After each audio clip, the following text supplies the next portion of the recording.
Hello, नमस्कार. स्वागत आहे तुमचं माझ्या आजच्या एका नवीन ब्लॉगमध्ये. तर आज मस्त असे मी ढाबा स्टाईल छोले बनवणार आहे आणि त्यात घरगुती नान, म्हणजे घरच्या घरी सोप्या ट्रिक्समध्ये आपण कसा नान बनवू शकतो त्याची रेसिपी मी आज तुमच्यासोबत शेअर करणार आहे. तर फर्स्ट मी छोले बनवून घेते. त्यासाठी इथे मी तेल गरम करून घेतलं. त्यामध्ये एक हिरवी मिरची, 5-6 लसणाच्या पाकळ्या, थोडंसं आलं आणि 3 मोठे कांदे चिरून घेतलेले आहेत. आणि आता हा कांदा आपल्याला व्यवस्थित गोल्डन फ्राय होईपर्यंत भाजून घ्यायचा आहे. त्यानंतर मस्त भाजल्यानंतर आपल्याला यामध्ये 2 मोठ्या साईजचे टोमॅटो आपल्याला इथे ॲड करायचे आहेत. टोमॅटो पण आपल्याला अगदी मस्त असे भाजून घ्यायचे आहेत, म्हणजे त्याचा जो कच्चापणा असतो ना, एक कच्च्यापणाची टेस्ट असते ती निघून जावी यासाठी आपल्याला हे व्यवस्थित सगळं भाजून घ्यायचं आहे. 2 मिनटं कवर करते, त्यामुळे काय होतं की टोमॅटो छान शिजतो, छान वाफतो आणि छान टेस्ट, म्हणजे जी काही त्याचा कच्चेपणा असतो ना तो निघून जातो. तर अशा पद्धतीने हे सगळं वाटण भाजून झालेलं आहे. थोडा वेळ मी साईडला ठेवणार. तोपर्यंत मी कुकर पण लावून घेतला होता. छोले ऑलरेडी शिट्ट्या काढून घेतलेलं होतं. 5 ते 6 शिट्ट्या द्यायच्या, म्हणजे छान मकमकीत शिजतात. त्यानंतर हे वाटण थंड झालं तसंच मी लगेच मिक्सरला लावून घेतलं आणि त्याचं छान वाटण, बारीक असं वाटण तयार करून घेतलं.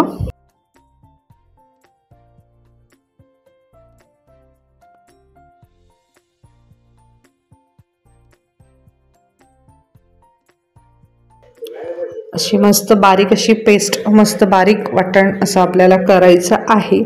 त्यानंतर एक कढई घ्यायची, त्यामध्ये थोडंसं तेल घालायचं आहे. 1-2 मोठे चमचे होतील एवढं आपल्याला तेल इथे ॲड करायचं आहे.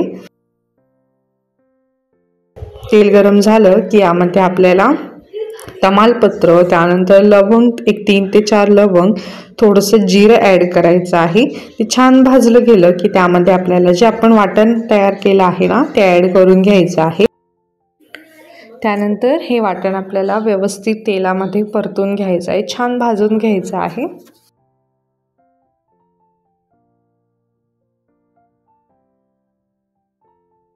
वाटण छान भाजलं गेलं की यामध्ये आपल्याला मसाले ॲड करायचे आहे.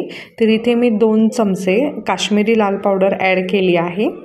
त्यानंतर थोडीशी हळद, त्यानंतर थोडीशी धनेजिरे पूड आणि 1.5 चमचे होईल एवढा गरम मसाला. तुम्हाला तिखट जास्त आवडत असेल तर तुम्ही अजून मसाला ॲड करू शकता. त्यानंतर हे मसालेसुद्धा आपल्याला मस्त असे व्यवस्थित भाजून घ्यायचे आहेत. मसाला व्यवस्थित भाजला गेला की पाहू शकता तुम्ही छान कलर आलेला आहे, तेल पण छान सुटलेलं आहे. याचा अर्थ की आपलं मसाला जे वाटण आहे ते छान भाजलं गेलं आहे, तयार झालेलं आहे. त्यानंतर मी इथे 1 ते 1.5 चमचा होईल एवढे छोले मसाला ॲड केला. ते सुद्धा आपल्याला 1-2 मिनिट छान परतून घ्यायचं आहे. त्यानंतर आपल्याला यामध्ये चवीनुसार मीठ ॲड करायचं आहे.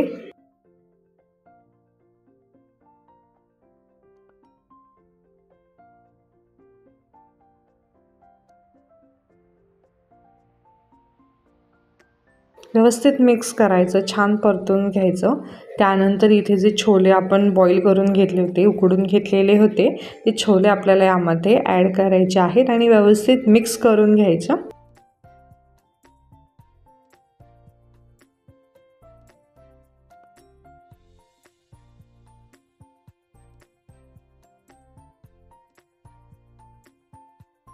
थोडंसं पाणी ॲड करायचं. जर ग्रेव्ही तुम्हाला घट्टसर पाहिजे असेल तर तुम्ही पाणी ॲड नाही केलं तरी देखील चालेल. थोडीशी कन्सिस्टन्सी पातळ पाहिजे यासाठी मी थोडंसं पाणी इथे ॲड केलं होतं.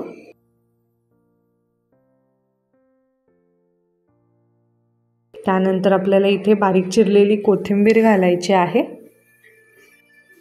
कोथिंबीर घालून पुन्हा 1-2 मिनटं मी छान मिक्स करणार, कारण कोथिंबीरीची टेस्ट ना खूप छान लागते.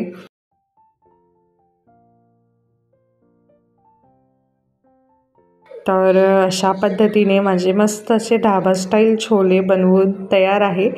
छोल्याची रेसिपी तर झाली. आता मी तुमच्यासोबत नान कसं बनवणार आहे ते पण शेअर करते आहे. तर एका बाउलमध्ये मी इथे 2 ते 3 वाट्या होईल एवढा मैदा घेतलेला आहे। तुमच्या घरात किती मेंबर्स आहेत खाणारे ह्या हिशोबाने तुम्ही पीठ कमी जास्त करू शकता। मी इथे 2 माणसांच्या हिशोबाने केलं होतं। तर त्यामध्ये मी आता 2 ते 3 चमचे होईल एवढं दही घालणार आहे। जे आपले पोहे खायचे चमचे असतात ना तेवढे 2-3 चमचे मी इथं दही ॲड केलं। त्यानंतर इथे मी चवीनुसार मीठ ॲड करायचं आहे। 1 चमचाभर मीठ सफिशियंट आहे। त्यानंतर इथे थोडंसं तेल घालायचं आहे आपल्याला आणि थोडासा बेकिंग सोडा, किंचित अशी साखर घालायची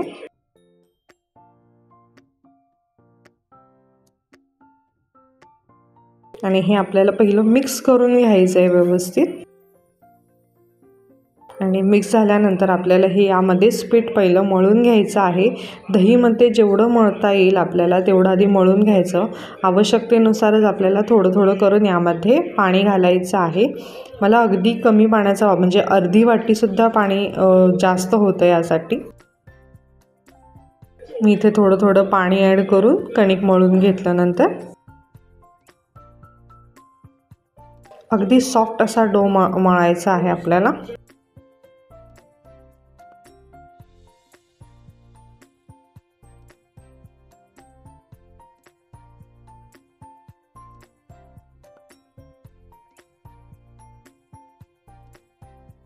पुन्हा थोडंसं पाणी लावलं मी आणि एकदा अजून मळून घेतलं।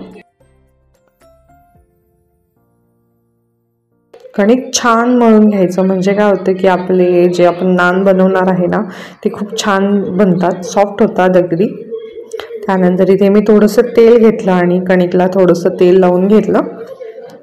तेल लावल्यानंतर आपल्याला एक 10 ते 15 मिनटं हे साईडला ठेवायचं आहे।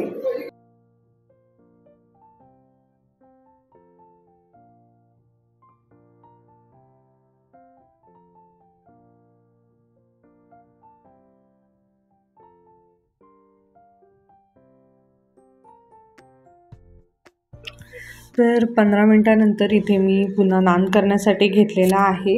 तर त्यासाठी एक छोटा गोळा घ्यायचा आहे आपल्याला आणि त्यानंतर पिठामध्ये बुडवून असं लाटून घ्यायचं आहे। कुठल्याही शेपमध्ये तुम्ही करू शकता, ओव्हल, राऊंड, तुम्हाला जसा पाहिजे त्या शेपमध्ये तुम्ही नान बनवू शकता। इथे मी गोलच बनवलं होतं। व्यवस्थित सगळीकडनं लाटून घ्यायचं, कुठे जाड असं ठेवायचं नाही किंवा अगदी पातळ पण करायचं नाही।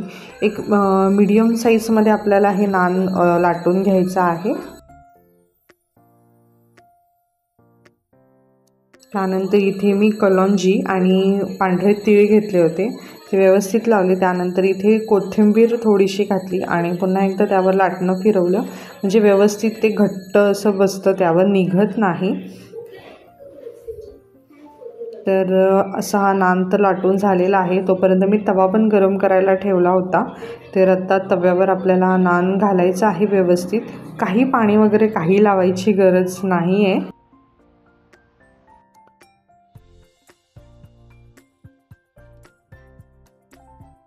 त्यानंतर वरनं तुम्ही तूप, तेल किंवा बटर यूज करू शकता।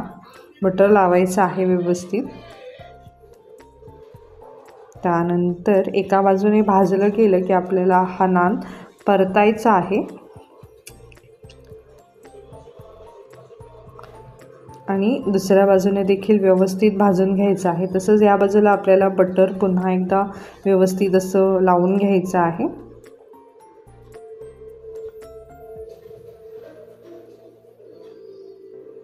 छान भाजून घ्यायचं, खरपूस भाजायचं अगदी। पाहू शकताय मस्त असं फुगत आहे, टम्म फुगतं, त्यामुळे सॉफ्ट पण छान होतो। अशा पद्धतीने तुम्ही नान नक्की ट्राय करा।